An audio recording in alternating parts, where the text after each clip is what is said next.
আকাশবাণী কলকাতা স্থানীয় সংবাদ পড়ছি সুদীপ পশু। প্রথমে বিশেষ বিশেষ খবর। আকাশবাণীর মন কি বাত অনুষ্ঠানে প্রধানমন্ত্রী নরেন্দ্র মোদী বলেছেন 2047 সালের বিকশিত ভারতের লক্ষ্য আত্মনির্ভর ভারত গঠন, যার ভিত্তি হল ভোকাল ফর লোকাল। বকেয়া ডিএ মেটানো, যোগ্যদের চাকরিতে পুনর্নিয়োগ সহ একাধিক দাবিতে সংগ্রামী যৌথ মঞ্চ সহ একাধিক সংগঠন আজ নবান্ন চলো কর্মসূচির ডাক দিয়েছে।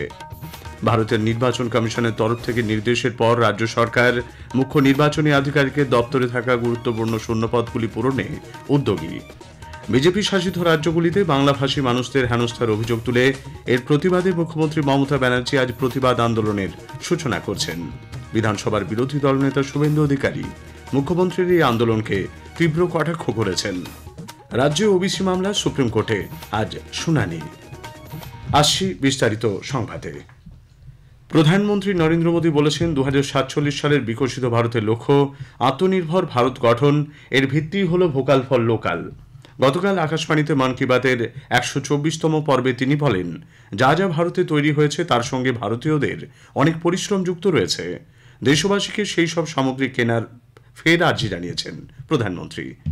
2047 के विकसित भारत का रास्ता आत्मनिर्भरता से होकर गुजरता है और आत्मनिर्भर भारत का सबसे बड़ा आधार है वोकल फॉर लोकल। जो चीजें भारत में बनी हो, जिसे बनाने में किसी भारतीय का पसीना बहा हो, वही खरीदे और वही बेचे, ये हमारा संकल्प होना चाहिए। প্রধানমন্ত্রী আগস্ট মাসকে বিপ্লবের মাস বলে অভিহিত করেছেন। দেশের স্বাধীনতার জন্য বহু বীর যোদ্ধা নিজেদের আত্মবলিদান দিয়েছেন। 15ই আগস্ট আমাদের স্বাধীনতা সংগ্রামীদের কথা স্মরণ করিয়ে দেয় বলে উল্লেখ করেন তিনি। এ প্রসঙ্গে ক্ষুদিরাম বসুর আত্মবলিদানের কথা তুলে ধরে শ্রী মোদী বলেন, 1908 সালে ক্ষুদিরামকে ফাঁসি কাটে ঝোলানো হলেও তাঁর মুখে ছিল পূর্ণ আত্মবিশ্বাস। वो गर्व जो देश के लिए मर मिटने वालों को होता है, वो वीर, वो साहसी युवा थे खुदीराम बोस। सिर्फ 18 साल की उम्र में उन्होंने वो साहस दिखाया जिसने पूरे देश को झकझोर दिया। तब अखबारों ने भी लिखा था, खुदीराम बोस जब फांसी के फंदे की ओर बढ़े तो उनके चेहरे पर मुस्कान थी। ऐसे ही अनगिनत बलिदानों के बाद हमें आजादी मिली थी। বকেয়া ডিএ মেটানো, যোগ্যদের চাকরিতে পুনর্নিয়োগ সহ নানা দাবিতে সংগ্রামী যৌথ মঞ্চ সহ একাধিক সংগঠন আজ নবান্ন চলো কর্মসূচির ডাক দিয়েছে। হাওড়া স্টেশনে বেলা 12টা নাগাদ জমায়েত হয়ে নবান্নের দিকে তাদের এগিয়ে যাওয়ার কথা। এদিকে এই মিছিলের জন্য পুলিশের তরফ থেকে কোনো রকম অনুমতি দেওয়া হয়নি। এমনকি আদালতও বেশ কিছু বিধিনিষেধ আরোপ করেছে বলে হাওড়ার পুলিশ কমিশনার প্রবীণ কুমার ত্রিপাঠী জানিয়েছেন। চাকরিজীবী, চাকরি প্রার্থী সংগঠন যারা এই প্রোগ্রাম নিতে চলেছিলেন তাদের প্রোগ্রামকে কোনো পারমিশন হাওড়া সিটি পুলিশের পক্ষ থেকে দেওয়া হয়নি। মাননীয় উচ্চ ন্যায়ালয় পরিষ্কারভাবে বলে দিয়েছেন কি কোনো অ্যাসেম্বলি, কোনো বেআইনি জমায়েত এটা করা যাবে না, আর যদি কেউ বেআইনি জমায়েত করে তাহলে পুলিশ অ্যাজ পার ল ব্যবস্থা নেবে। গণতান্ত্রিক উপায়ে মিছিলে বাধা দিলে পুলিশ অগণতান্ত্রিক কাজ করবে বলে সংগ্রামী যৌথ মঞ্চের রাজ্য আহ্বায়ক অনিরুদ্ধ ভট্টাচার্য গতকাল সাংবাদিক সম্মেলনে জানিয়েছেন। সংবিধানে পরিষ্কার বলা আছে শান্তিপূর্ণভাবে জমায়েত করার অধিকার প্রত্যেক নাগরিকের আছে। আমরা বলেছি শান্তিপূর্ণভাবে জমায়েত করব, কোনো অস্ত্রশস্ত্রের ব্যাপার নেই। তাহলে আমাদের যদি গ্রেপ্তার করে পুলিশ তো সংবিধান ভাঙবে, তার মানে পুলিশ সংবিধান ভঙ্গকারী। কারণ 163 ধারাও নেই কোনো যে আমাদের গ্রেপ্তার করবে 163 ধারা জারি করে। ওখানে থাকার কোনো জায়গাও নেই। ওটা নবান্ন থেকে অন্তত 2 কিলোমিটার দূর হবে কি আরও একটু বেশি হবে। সুতরাং কালকে জমায়েত হবেই এবং সেখান থেকে আমরা মিছিল করে মুখ্যমন্ত্রীর দিকে যাব। এদিকে রাজ্যের বিভিন্ন জায়গা থেকে কলকাতায় আগত বিক্ষোভকারীদের হাওড়া স্টেশনে যাতে কোনো রকম হেনস্থার মুখে পড়তে না হয় সেই বিষয়টি নিশ্চিত করতে বিরোধী দলনেতা শুভেন্দু অধিকারী গতকাল হাওড়া স্টেশনে যান। তিনি রেল আধিকারিক, আরপিএফ এবং সংগ্রামী যৌথ মঞ্চের সদস্যদের সঙ্গে বৈঠক করেছেন। বৈঠক শেষে বিরোধী দলনেতা জানিয়েছেন, সংগ্রামী যৌথ মঞ্চের বিক্ষোভকারীদের যদি রাজ্য বা কলকাতা পুলিশ কোনোভাবে হেনস্থা করে তাহলে 1 ঘন্টার মধ্যে এসে তাঁরা প্রতিবাদে যোগ দেবেন। ভারতের নির্বাচন কমিশনের তরফ থেকে নির্দেশের পর রাজ্য সরকার মুখ্য নির্বাচনী আধিকারিকের দপ্তরে থাকা গুরুত্বপূর্ণ শূন্যপদগুলি পূরণে উদ্যোগী হয়েছে।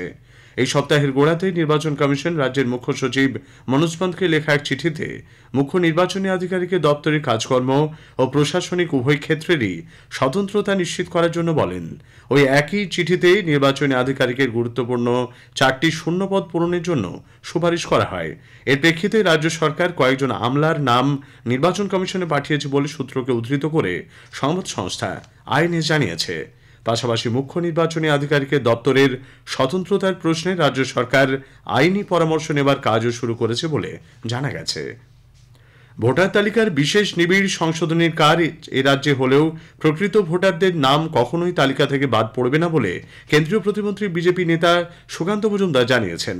গতকাল কলকাতায় সাংবাদিকদের প্রশ্নের উত্তরে তিনি জানান, রাজ্যের মুখ্যমন্ত্রী তোষণ রাজনীতি করতে গিয়ে দেশের সুরক্ষার সঙ্গে আপোষ করছেন বলে হরিয়ানার মুখ্যমন্ত্রী যে বিবৃতি দিয়েছেন তা একদম সঠিক।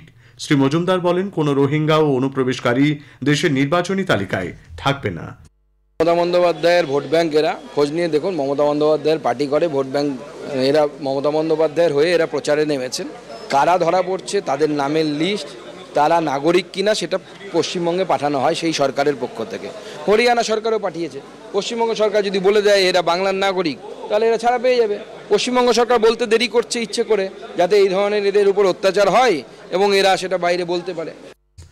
বিজেপি শাসিত রাজ্যগুলিতে বাংলাভাষী মানুষদের হেনস্থার অভিযোগ তুলে এর প্রতিবাদে মুখ্যমন্ত্রী মমতা ব্যানার্জি আজ আন্দোলনের সূচনা করছেন। পূর্ব ঘোষিত কর্মসূচি মতো বিকেলে বোলপুর টুরিস্ট লজ মোড় থেকে তৃণমূল কংগ্রেসের মিছিলের নেতৃত্ব দেবেন তিনি। শান্তিনিকেতন রোড ধরে মিছিল যাবে চৌরাস্তা, শ্রীনিকেতন ঘুরে জামবনি 3 মাঠা মোড় পর্যন্ত। সেখানে এক রাজনৈতিক সভায় মুখ্যমন্ত্রীর ভাষণ দেবার কথা। এর আগে সকালে গীতাঞ্জলি প্রেক্ষাগৃহে প্রশাসনিক পর্যালোচনা বৈঠক করবেন মুখ্যমন্ত্রী। রাঙাবিতানের সরকারি গেস্ট হাউসে রাত্রি যাপনের পর আগামীকাল সকালে ইলামবাজারে কয়েকটি সরকারি প্রকল্পের উদ্বোধন ও ভিত্তিপ্রস্তর স্থাপন করবেন মুখ্যমন্ত্রী। তারপর সেখান থেকেই ফিরবেন কলকাতায়। বিধানসভার বিরোধী দলনেতা শুভেন্দু অধিকারী মুখ্যমন্ত্রীর এই আন্দোলনকে তীব্র কটাক্ষ করেছেন। সাংবাদিকদের কাছে তিনি বলেন, নির্বাচন কমিশন যাতে পশ্চিমবঙ্গের অবৈধ ভোটারদের চিহ্নিত করতে এসআইআর না করতে পারে, সেজন্যই তৃণমূলের এই আন্দোলন। স্থানীয় সংবাদ শুনছেন আকাশবাণী কলকাতা কেন্দ্র থেকে। আমাদের সংবাদ শোনা যাচ্ছে ইউটিউব চ্যানেল আকাশবাণী সংবাদ বাংলা, ফেসবুক ও ইনস্টাগ্রাম আকাশবাণী সংবাদ কলকাতা এবং এক্স হ্যান্ডেল এআইআর নিউজ কলকাতাতে। রাজ্যের ওবিসি মামলার আজ সুপ্রিম কোর্টের শুনানি রয়েছে। রাজ্য সরকার অন্যান্য অনগ্রসর শ্রেণী তালিকা সংশোধনে নতুন উদ্যোগ নিলেও কলকাতা হাইকোর্ট তার উপর স্থগিতাদেশ দিয়েছে। সেই নির্দেশকে চ্যালেঞ্জ করেই সুপ্রিম কোর্টে আবেদন করেছে রাজ্য সরকার। প্রধান বিচারপতি BR গাভাইয়ের বেঞ্চে আজ এই শুনানি হবার কথা।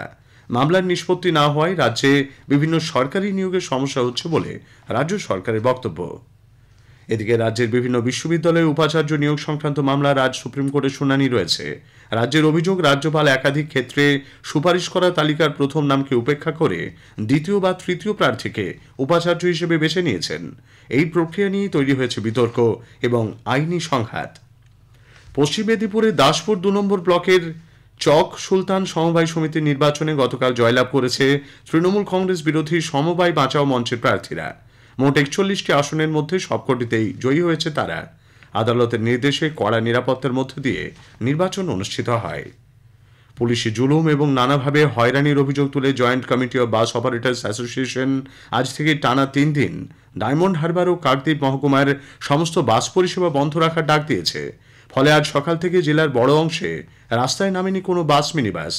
রাস্তায় বেরিয়ে সপ্তাহের প্রথম কাজের দিনেই সমস্যার মুখে পড়েছেন সাধারণ মানুষ। গন্তব্যে পৌঁছে ছোট গাড়ির উপর ভরসা করতে হচ্ছে তাদের। এদিকে বাস মালিকদের দাবি মতো আজ আলিপুরে আঞ্চলিক পরিবহন দপ্তরে এক বৈঠক ডাকা হয়েছে। মৌসুমী অক্ষরেখা, সক্রিয় মৌসুমী বায়ুর উপস্থিতি এবং বাতাসে জলীয় বাষ্পের পরিমাণ বেশি থাকার কারণে দক্ষিণবঙ্গের কিছু কিছু জেলায় আজ থেকে বৃষ্টির পরিমাণ বাড়তে পারে। আলিপুর আবহাওয়া দপ্তরের বিজ্ঞানী অন্বেষা ভট্টাচার্য গতকাল আকাশবাণীকে একথা জানিয়েছেন। ভারী বৃষ্টির সম্ভাবনা 28 তারিখে। সেই জেলাগুলি হলো Murshidabad, Nadia, north 24 Pargana, east West Bardhaman, Birbhum, Hooghly. উত্তরবঙ্গে 28 তারিখ অনেক জায়গায় হালকা থেকে মাঝারি বৃষ্টির সম্ভাবনা রয়েছে। এর সঙ্গে 1-2 জায়গায় ভারী বৃষ্টির সম্ভাবনা রয়েছে। যে জেলাগুলিতে সেগুলি হলো কালিম্পং, মালদা এবং সাউথ দিনাজপুর। প্রাকৃতিক দুর্যোগের মধ্যে প্রশাসনের নির্দেশকে উপেক্ষা করে সমুদ্রে স্নান করতে নেমে গতকাল দক্ষিণ 24 পরগনার বকখালি পর্যটন কেন্দ্রে এক পর্যটক সমুদ্রে তলিয়ে গেছেন। নিত্যানন্দ পাল নামে ওই ব্যক্তি উত্তর 24 পরগনার হাবড়ার বাসিন্দা। শেষ করার আগে স্থানীয় সংবাদের বিশেষ কিছু অংশ আরও একবার। আকাশবাণীর মন কি বাত অনুষ্ঠানে প্রধানমন্ত্রী নরেন্দ্র মোদী বলেছেন, 2047 সালের বিকশিত ভারতের লক্ষ্য আত্মনির্ভর ভারত গঠন। বকেয়া ডিএ মেটানো, যোগ্যদের চাকরিতে পুনর্নিয়োগ সহ একাধিক দাবিতে সংগ্রামী যৌথ মঞ্চ সহ একাধিক সংগঠন আজ নবান্ন চলো কর্মসূচি ডাক দিয়েছে। স্থানীয় সংবাদ শেষ হলে এরপর খবর সকাল 9:15 মিনিটে।